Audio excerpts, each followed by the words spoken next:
have good morning. It is 9 o'clock straight up, and I love starting on time. So if everybody outside would come inside, we are going to get started. I am delighted this morning to start with a conversation around restorative justice and healing communities. Restorative justice and healing communities. They're very intertwined. First of all, public health announcement: to prevent the spread of the flu or coronavirus, please do this when you greet your friends. Boom, boom, boom. I was also told if you're very agile, you can do foot kicks. But we're not supposed to be hugging and shaking hands, and you have to wash your hands. The alcohol-based Purell type stuff is second best to washing your hands. It's not better than, it's second best. Remember, I'm a nurse, so I have to teach you those things. All right, welcome to Ensure Justice, where we've been, where we are, and where we're going. And today we're talking more about where we are going.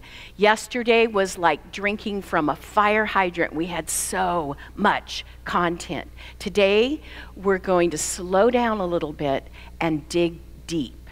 So our first series of speakers, and we're going to do this panel more as a conversation, includes Harriet Hill, wave.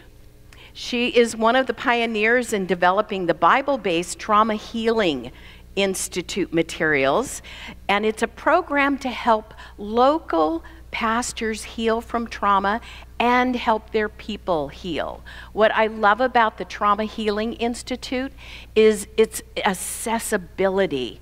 Anybody can take the training and be part of creating a community that supports healing. Since the program started, they have used it in 100 countries with around 15,000 trained facilitators. She holds a PhD from Fuller in Intercultural Studies and served for 33 years with Wycliffe and is on staff at the American Bible Society in Philadelphia. She also has 5 grandchildren. So, Stephen Kim, raise your hand. Okay, Stephen is co-founder of Project Kinship. Last year, our Live to Free students started partnering with Project Kinship, and we love that kind of collaboration. We also have worked, it was also with Department of Education. We were at Valley High School last year. We showed you the video outcome of that yesterday. And this year, we are at Century High School. Thank you. I have prompters here. He is dedicated to breaking cycles of incarceration, gang membership, and community violence from 15 years of working with traumatized and abandoned youth throughout Orange County. He holds a master's degree in social work from USC, and he has an unending, I love this part of his bio.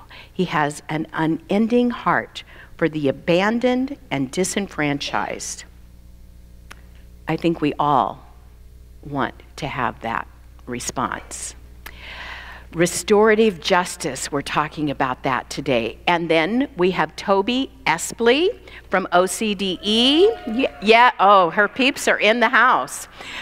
Toby is a program specialist at the Orange County Department of Education in Learning Support Services, and her work is comprised of restorative practices, social emotional learning, early childhood education, positive behavioral interventions and supports, and the California multi-tiered system of support. She serves also, and she's got peeps in the house, so I want to hear it, as adjunct faculty at Vanguard University. Woo! All right, so we're going to start here, and I'm going to kind of move out of the way a little bit back here and just facilitate this conversation. So here we go, guys. I'd like each of you to start by defining justice. What is justice? Toby, you start.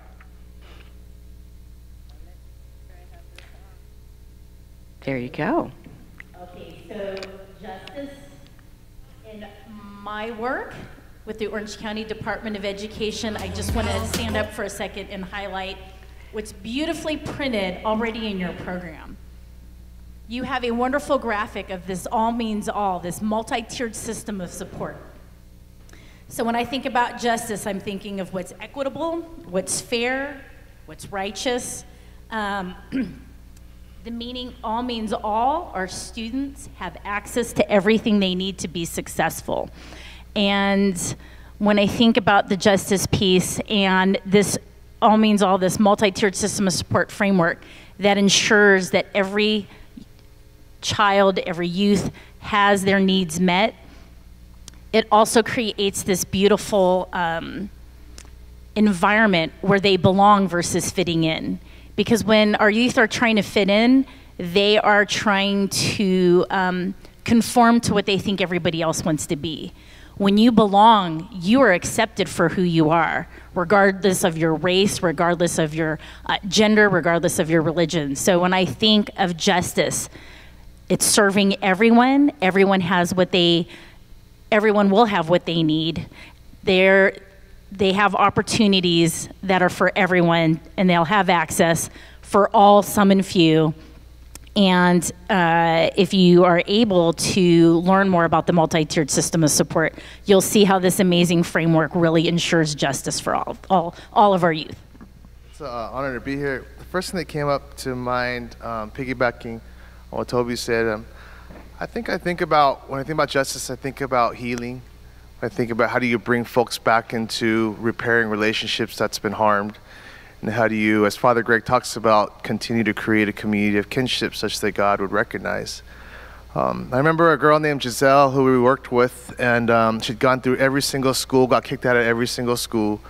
The first time I saw her when she was 12 years old at a drug program.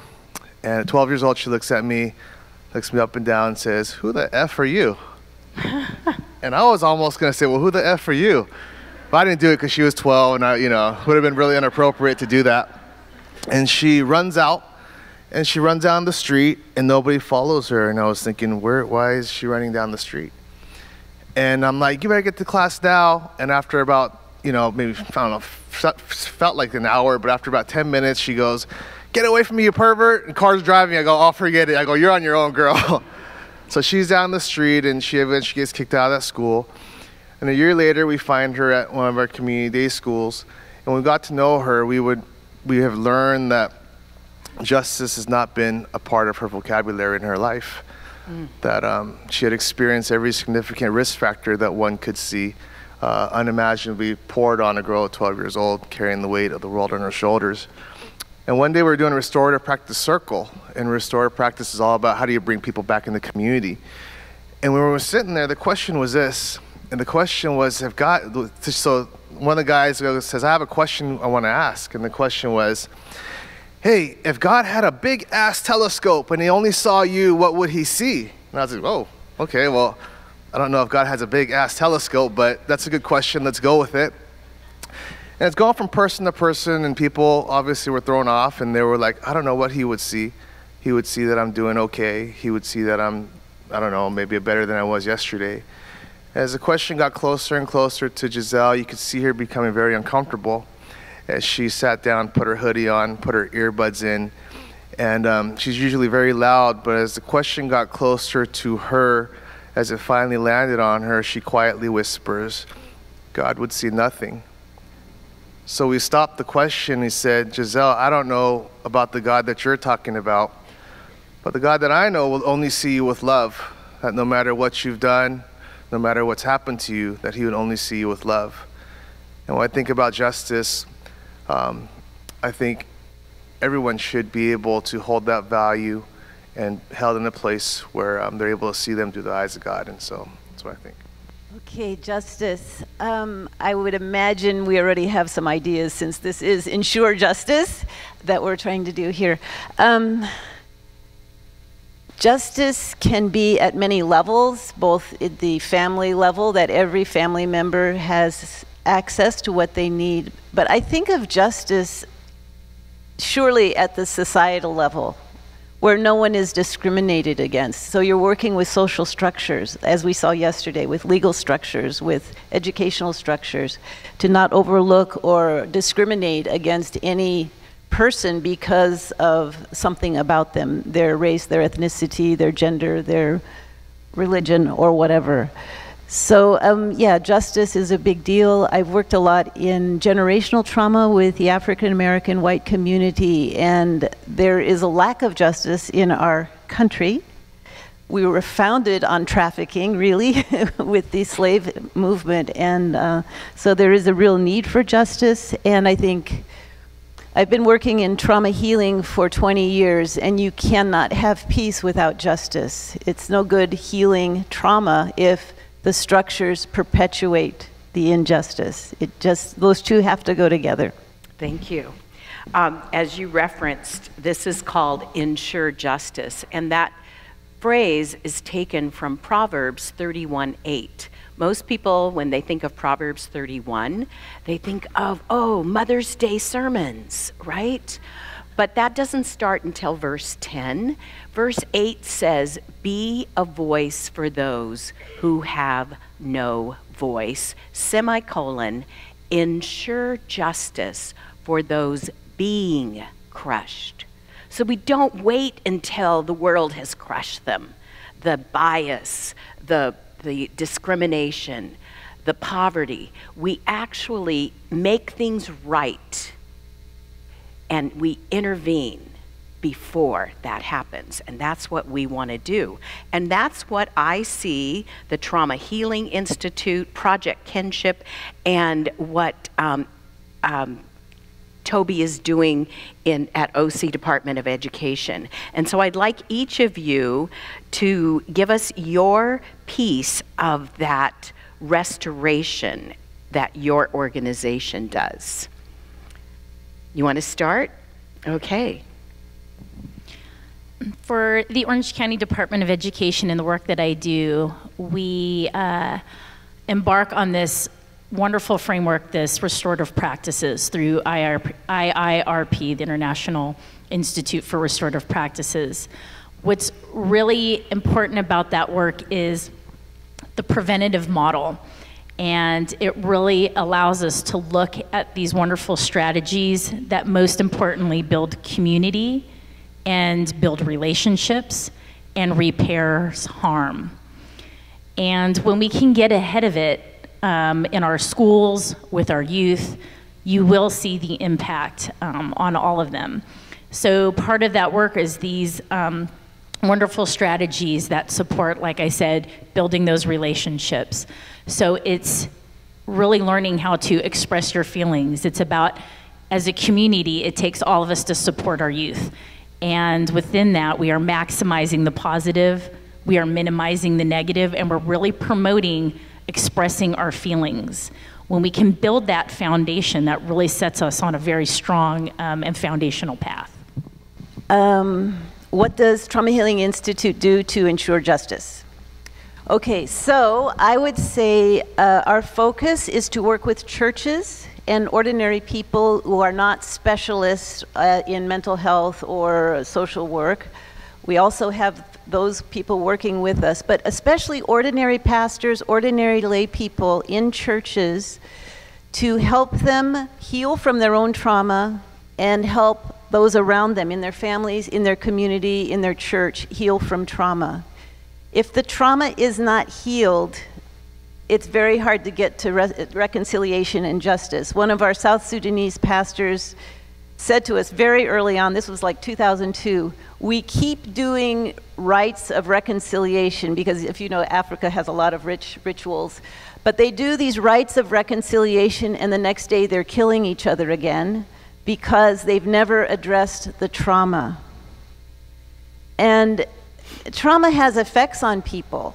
And so helping people understand why they're acting the way they are, helping them, as Toby said, pay attention to their feelings and not just, push them down, but to look at where that's coming from. Why am I feeling this way? What happened? And getting some skills and understanding to deal with both trauma and loss puts people in a position where then they're able to think about forgiving the people that hurt them and eventually the possibility of reconciliation. Project Kinship, we work with youth and adults who are in gangs, have been incarcerated, been impacted by violence and trauma. So we've got like work programs, we're in schools doing restorative practices, got mental health, some advocacy work. But I think over the few years we've learned that we've become a home for those who come from broken homes. And I like stories, so I have a story. So Ruben came to us, he grew up in Santa Ana and had been through a tremendously difficult life, ended up getting a life sentence as a juvenile. And eventually, because of some law changes, got out after 20 years. And I went to Homeboy Industries and got sent back over to Orange County because he's from Orange County.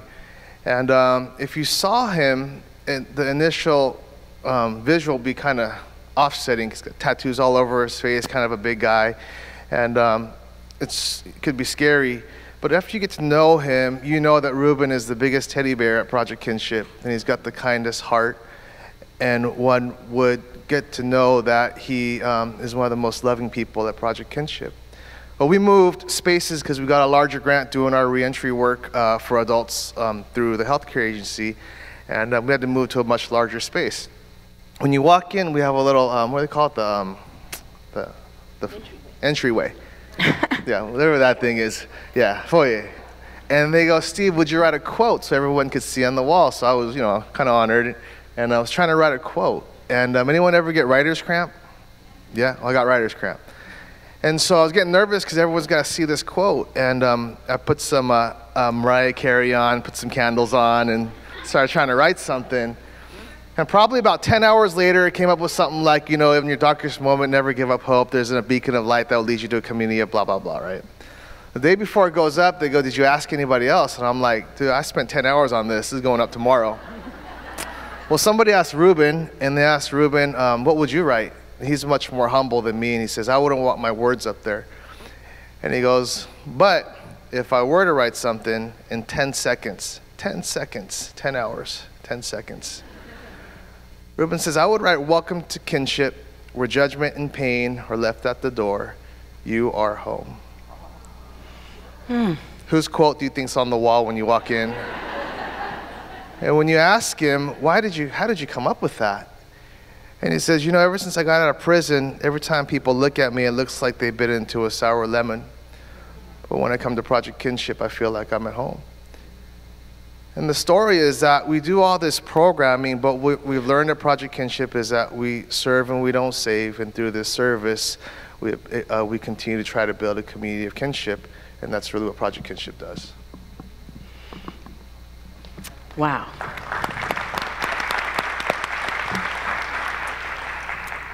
So I didn't grow up in this professional realm where everybody talks about restorative practices, restorative circles, all of these new terms. And so I kind of need for you guys to break that down for us, because how do I join a restorative circle? Is it a membership only? Is there a secret password? Yeah, so I don't get that. So explain that to us. I don't know who wants to go first, or, yeah. So for restorative practices, Orange County Department of Education offers throughout the school year these 2-day trainings. And day one is an introduction to restorative practices, so you're able to get the foundation. You get to learn about Ted and Susan Wachtel from the Community Service Foundation and working in the juvenile system, and how they wanted to support all students and how they could change and make that impact. So you get to learn about that. You get to learn about how restorative practices is global. So right now, as we're speaking about it, someone else in a different part of the world is having this conversation as well, which is pretty amazing. And so the impact of this work is global. And part of that introduction is giving participants those, not only the foundation, but the tools to build. And when we talk about that continuum of support, it's what do we have in place for all students? When some of those students are still not responding, how do we layer that? And when they're still not responding, how do we bring in additional people, time, and space to really hone in on supporting those students? And so with that, you see a restorative practices continuum of strategies. So the first set of strategies are these effective statements, these I statements. So I feel happy when I see all of you here to move this work forward. It allows us to provide feedback. It allows us to build empathy. It allows us to let the other person know how their actions have, their behavior or their actions have impacted us. And that is something you would do for all. And you would do this 80% proactive. And then you build this language, you build this culture and climate with that language. So when you have to respond, you're able to, I feel worried that you're not feeling well, or whatever it may be. But you're able to be proactive, and you're able to respond to support those feeling pieces. Another great strategy on that continuum is the restorative questions. When harm has happened, whether you did the harm, whether it was intentional or not, these series of questions, they take you through the past, present, and future. And it really allows you to reflect on what has happened. It really separates the deed from the doer. So we really want to separate the behavior or whatever has happened from the person, because we value that human being, and we value that person as part of our community. And so we want to make sure we separate those two out. In small impromptu conversations, we're able to have a quick conversation and be connected. The circles piece is to me one of the most wonderful strategies we're able to do. For many of us, circles, we want to start with this proactive lens where if you are in a circle, which is dated back from the beginning of time, it really builds this sense of we can see each other, we can hear each other, all voices are heard. We're able to, and I give the example because we work primarily with educators. You would already do a wellness check when your students come in. And this is a great, quick 2-minute way to go around. You can do an emotional weather check-in. And that would indicate to you so quickly if somebody came in and maybe didn't have a good morning. Something happened, they didn't have breakfast, they got into a fight with their parent, maybe they didn't sleep that night. And so to me, the circles is such a critical piece, and that proactive lens is catching what you need and building those relationships ahead of time, and then also being able to respond with that. The restorative conferencing, I'll let Stephen speak to that too, that piece of when the severe harm has happened, and some of those pieces that go along with it. But really important that anybody can go to the 2-day training. The first day you get a great sense of the foundation of the work and some great strategies that you can turn around and use the next day.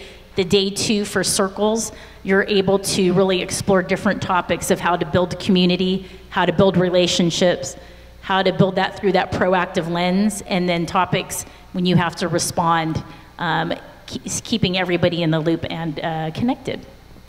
Stephen, you are instant in season and out of season, so I'm just going to throw one at you. Sure. We have this new amazing facility, so we get to sit at circles. Can you take us through a 3 to 5 minute restorative circle right here, right now? Like with everybody? Yeah, Sure. at their tables. All right, let's do it. So we learned from our friend Reggie out of San Diego. Amazing guy. He got life in jail, in prison, and while he was sitting in prison, he was looking at his bunk bed, and he thought, how did I end up in prison for the rest of my life? And this is what he came up with. He realized that growing up, even into his adult life, every time he got angry, he got violent, because he had the language to wrap around how he was feeling. I thought that was really heavy. And so he got out and he was doing a training for us on restorative practices, and he goes, we're going to start with everybody sharing one word on how they feel. And I was like, I don't know, man, that's kind of, I don't know, how you feel? And he goes, I want you to do that because then he told a story, and I was like, oh, okay. And he goes, don't use the word good, don't use the word all right. We want to challenge ourselves. And what he was helping us learn, and we do this when we're with politicians, when we're with kindergartners, we always do a one-word check-in, because we want to honor that person in that moment and how they're feeling, but it also gives you a gauge on how that person's feeling when they come in. So when you're doing a circle, if somebody looks at me and they say, Toby says, I'm Toby, I felt pissed off this morning. I know it's not me, she just came in that way. Harriet comes in, she says, I'm sleepy, and she's falling asleep in the circle. I just know that I've got a temperature gauge on how she's feeling. Let's do this. So just do your name in your group, one word on how you're feeling, and let's do, you guys want to go a little deeper, or you guys want to keep it lighthearted? Okay. Who is the most important, who's one of the most important people in your life? Yeah. So you go around, so basically you go around the table, just say your name, one word on how you're feeling this morning, and let's talk about, just briefly, who is an important person in your life? Yeah. And then we'll do that for like maybe 6 minutes, and then we'll close it. Okay, do it. When we did ours up here, Toby has a chart, so you can have colors to go with everything. She's doing a workshop. Harriet is doing a workshop, and Steve is doing a workshop. When you look in your program, under their bio, it says the name of their workshop. But now we've had a little experience. I want to go back to asking them a few questions. And particularly, one of the questions that I want to know the answer to is,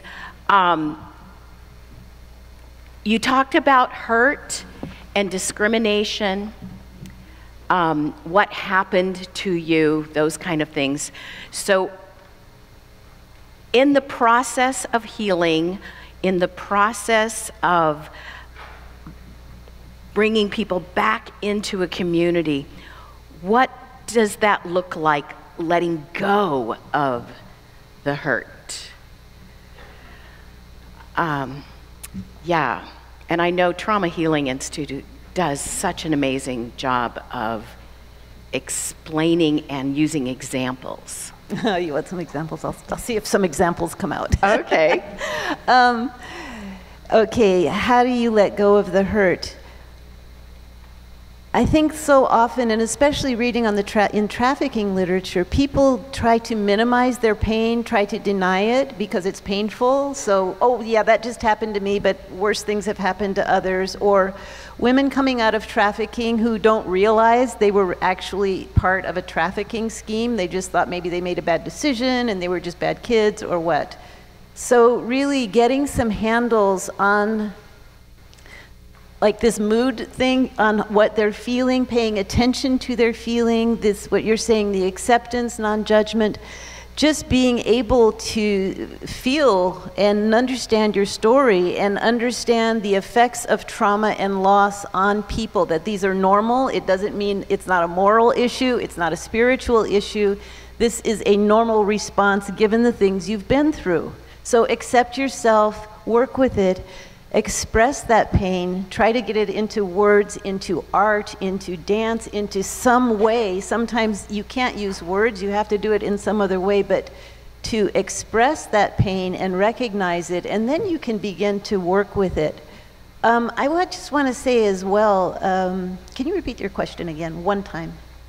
How do you help people let go? Yeah, yeah. So I would also say that often the pain is your own experience that you've experienced, but it might have roots in generational trauma that your family, your race, your ethnicity has.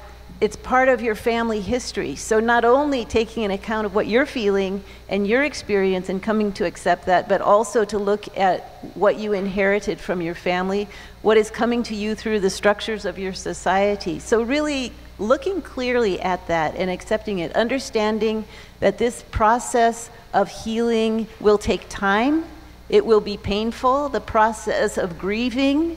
Wherever there is trauma, there is loss. And so that process, in our work, we have boiled it down to a journey, and we go through 3 towns or 3 neighborhoods or 3 villages, depending on the place.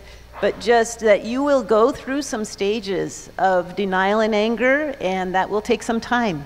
Be patient. You will feel no hope for some time, and you will stay there maybe a long time, hopefully not forever, before you can come to a village of new beginnings. That's how we've explained it in many places, and people seem to be able to relate to that. That this is a journey, and you can circle back.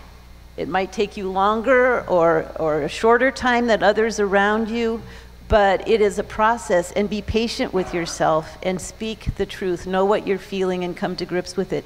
In our work in the church, we also bring our pain to Jesus Christ, because when Jesus died on the cross, he died not only for sin, but everything that sin brings with it, the suffering, the death, the violence, the tears, the disasters. And he somehow, and I can't explain it, but he absorbs that pain into himself. And so we encourage people to both get their pain out through words, through art, through dance, through exercises, through listening to one another, and then to actually bring it to Christ and ask him to heal us. You know, the word to save in the New Testament, sozo, is the same, is translated sometimes save, sometimes heal. So this healing power of the gospel of Jesus Christ is very central. It's as central as salvation. Those words are interchangeable. And so I think we have studies showing faith makes a difference. We know faith, some readings of the Bible or Christianity are toxic. They actually cause people to feel more shame, more judgment, stuff their feelings, you know, this idea, you know, praise the Lord all the time. Actually, there are a lot of laments in the Bible. There are more lament psalms than there are praise psalms. And some of the biblical scholars that I love talk about the Bible as a trauma recovery manual. Because when you start reading the Bible through the perspective of suffering, it is rich and it is deep. The people of God have suffered a lot. One of the most beautiful thing I love is, especially thinking of trafficking, that Christ's death on the cross subverted the power of injustice. You know, the resurrection took all that injustice that Christ experienced and you know, conquered it, really. And I think that message of hope is so wonderful. To have the story of the Bible be our story. I mean, we live by the stories we tell. So what is your story? Is it a story of this world is bad and I'm awful? Or is your story, you know, I am one of God's children, and we have all the stories in the Bible, and I am part of that story. I am part of the resurrection story. Just one last thing I want to say, and then your turn. Bryant Myers, who's at Fuller, published an article in Mission Studies where he's citing how Pentecostal churches in Africa are doing more for development of communities than development agencies. And the reason they're doing more is because it's a community. It's because people have a new identity. They are loved. They are children of God. They have agency. So I think the church has a real role to play in the whole response to trafficking and to healing. There is power in the gospel of Jesus Christ. There's power in the narrative of the Bible, of the story that we tell ourselves in and out, day in and out. Oh, that's nice. I'll show. That was so good. Okay. Yeah. Oh, Never had the trauma. Stephen, before you start, I don't know why I'm picking on you. That's okay. Yeah, but Get ready. she said something, and I'm sure at least one other person had exactly the same response. So sometimes we get hurt by the people that are telling us they're here to help us. And one of the things that I get told when I feel hurt is, well, you just have to forgive them. Oh, and so I do the I'm sorry and I forgive them, and then I see them again and I didn't really forgive them. So can you help me figure that out? Restorative something in me? I would say pray. Okay. Well, the all thing, right. well, a lot of the kids, you know, the kids that we work with too, especially the deeply gang-involved kids, they tell me this. They go, just keep it real. They always say, just keep it real, and they can always smell authenticity and things that aren't authentic. So, you know, even one of the kids told me, "Hey, Steve," he goes, "We've had like 20 pastors come through already, and they've shared with me how to receive Christ into my heart." He goes, "I know that part, but what I want to know is, does God really love someone like me?" And so I think part of letting go, part of letting forgiveness, it's just in a deep category. And I think it's on an individual basis of being able to find those authentic moments if you're a person of faith, being able to lean on a God that can help you forgive in a way that we as human beings just would not be able to do. I've been able to see this minimally in death penalty work. We've seen families who have had family members killed by the person who committed the crime, going to death penalty. And on very few rare occasions, I've seen mothers say, "I forgive you." That doesn't mean I forget about it or the pain's not there, but I think at that depth, she was a woman of faith, and her thing was, I need to do this. I need to continue to lean on a God who can help me do this so that I can survive, so I can be free. And so I think it's like everything in the Bible. If we want to really be free, then how do we get to a place where it becomes authentic and real for us, where we're able to have the courage to catapult ourselves to forgive when we can't on our own understanding? And I think it can be a lifelong journey. But other than that, I would say pray. And actually surround yourself with people who, I always feel like you have to, everybody needs somebody, right? Just going back really quick, when you're doing the question, sometimes there's a kid that says, "I don't have somebody who cares about me. I don't have somebody who's important to me." And sometimes the group would have to say, "Okay, I understand that, but you have us," right? So everybody needs somebody. And during those times when you can't do these things, the community has to hold you and walk you through those most difficult valleys. 1 more minute. Okay, one minute. Our pastors in Uganda, in northern Uganda, who had suffered with the Lord's Resistance Army and all of the atrocities, they said, "We knew we had to forgive, we didn't know how." And what we find is in the church, we want to rush to forgiveness because forgiveness is what we ought to do, and we ought to reconcile, and we have never told our story. We've never really done the hard work of working through the trauma, through the feelings of anger, of whatever, those embarrassing things that we feel that are not the happy emotions. We really have to do the hard work of looking at our pain, feeling our pain, like be real, and it is a process. So I think we can, at the beginning, just say, "I know I should forgive," or "I want to forgive," but it's also a gift of God, a grace of God to come to the place of that mother and say, "I forgive you for killing my son." I mean, that is superhuman, and it's something beyond us. So I think we can be receptive for forgiveness, we can be doing the work that we need to do to come to that place of that hard work of feeling the pain, listening, telling our story, working through it. So Toby, same question.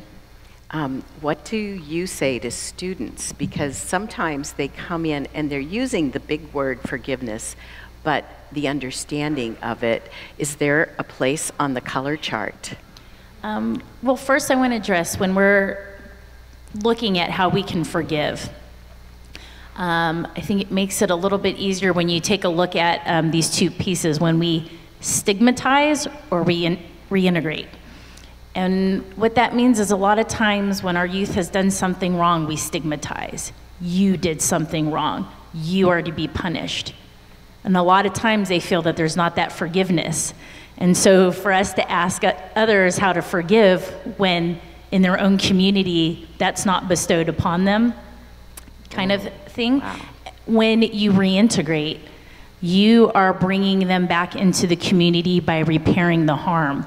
That is teaching them that piece of empathy and forgiveness. It's what you did that we are not okay with, but we value you as a human being. You are loved, you are cared for, you are part of our community, and we will come alongside of you with you to heal the harm that's been done. And I think there's something really powerful in that message and in that strategy and in demonstrating that, that helps our youth learn what it is to forgive, and as they grow into adults, to have that foundation as well. So now is when you get to ask questions. Slido 2825, you can start submitting your questions now. And as you're doing that,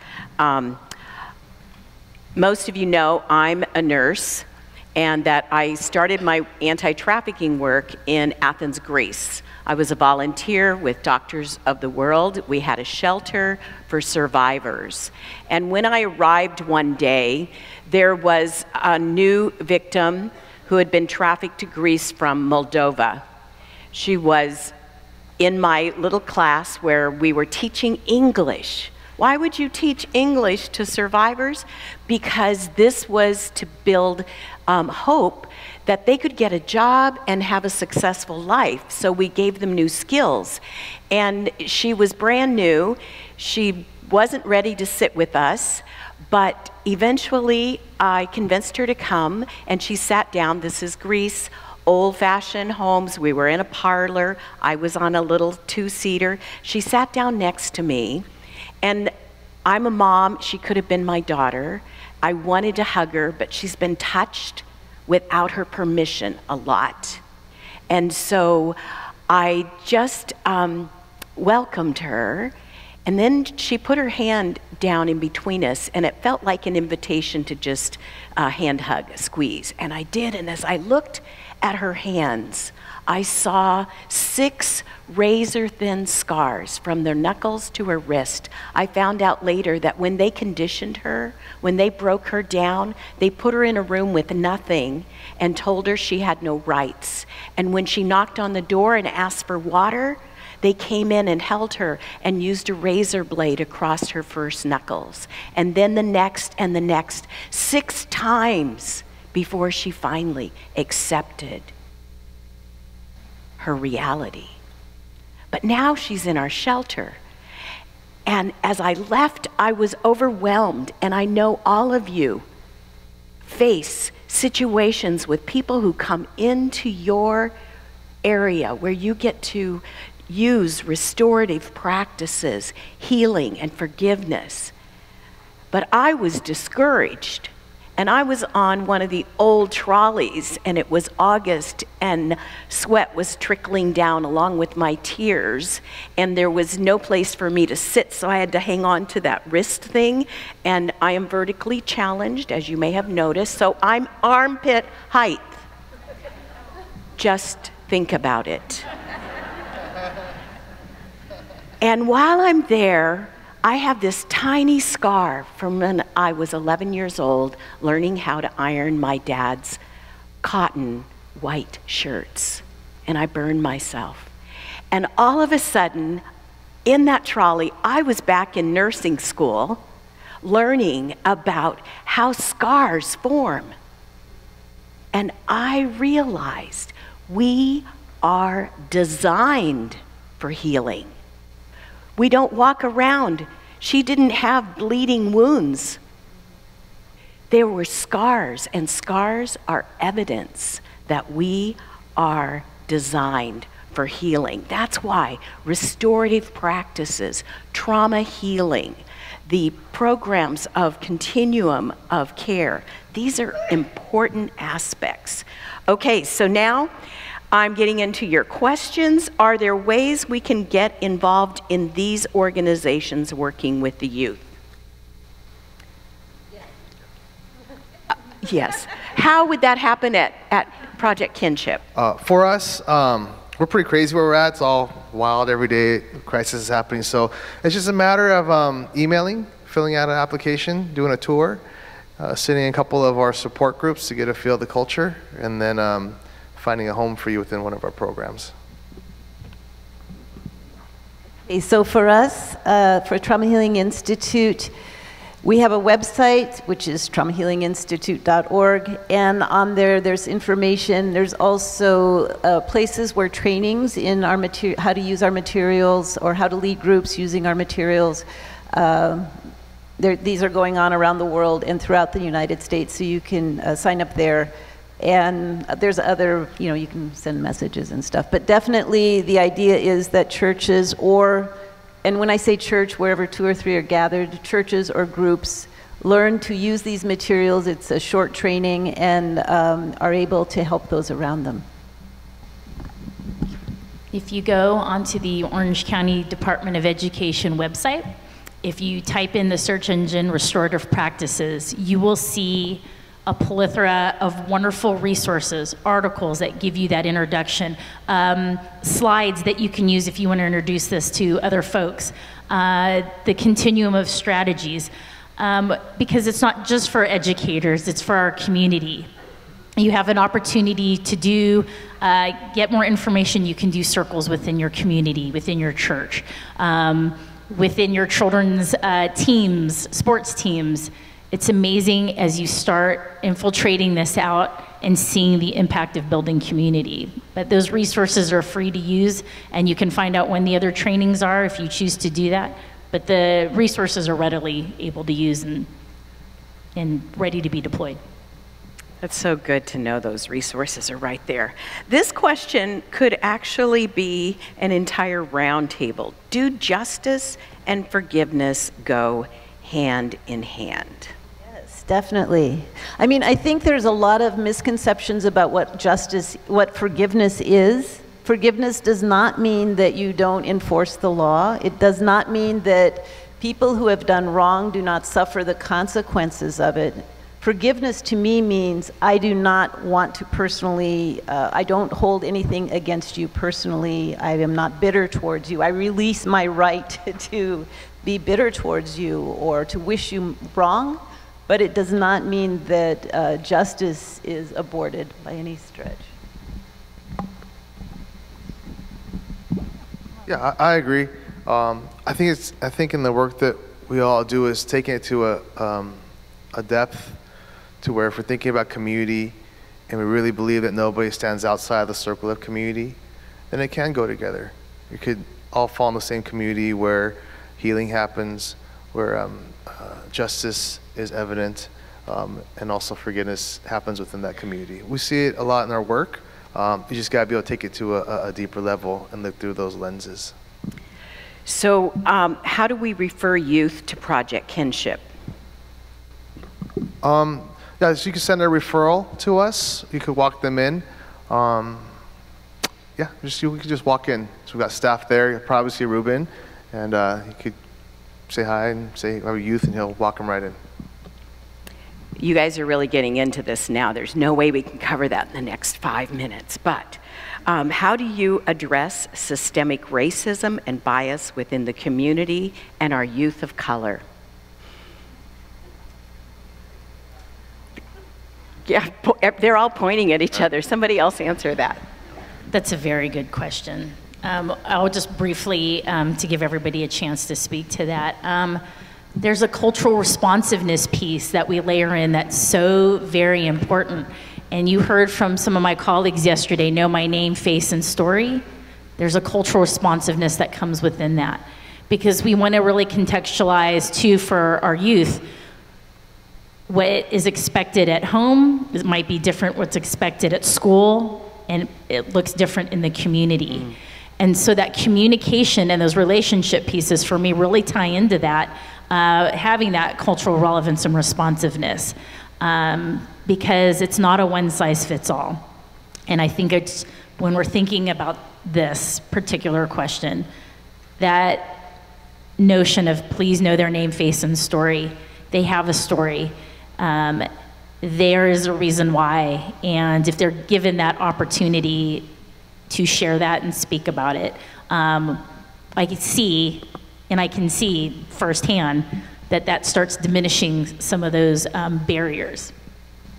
Stephen, does data show restorative practices are effective in reducing crime among youth in the criminal justice system?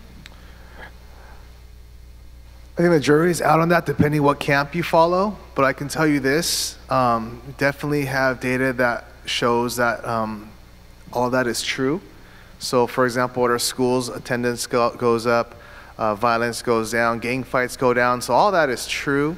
So yes, we have that, but I know for 100% that what is true is the kids who receive it, especially the ones that have not had that before, 100% of the time they're doing better, and there's positive things happening for sure. If your question doesn't get answered right now, go to the workshop. This is the last question we're going to do. It has the most votes, and each of you, please give us like a 1-minute answer.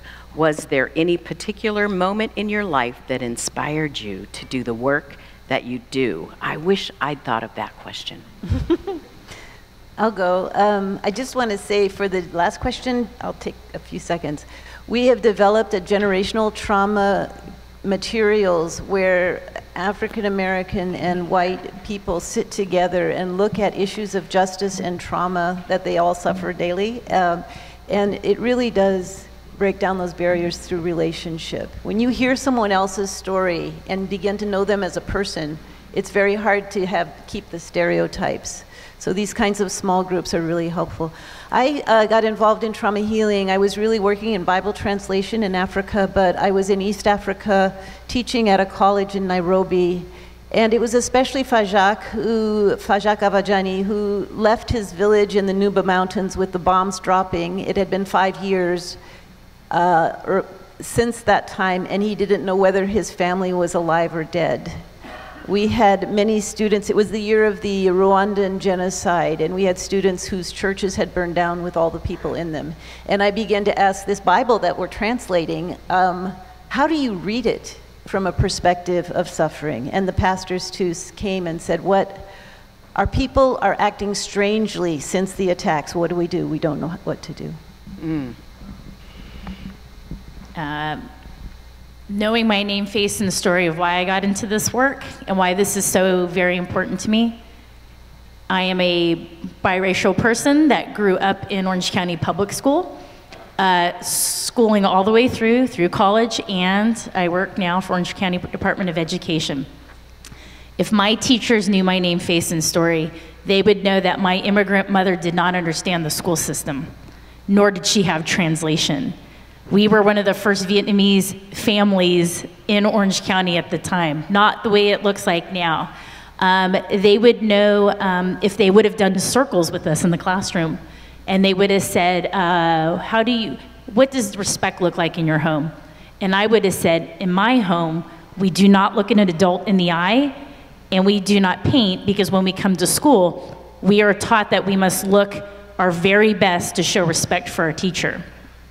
So if my teachers had done that, I wouldn't have been on a behavior support plan, because I was considered defiant because I wouldn't look at a teacher in the eye.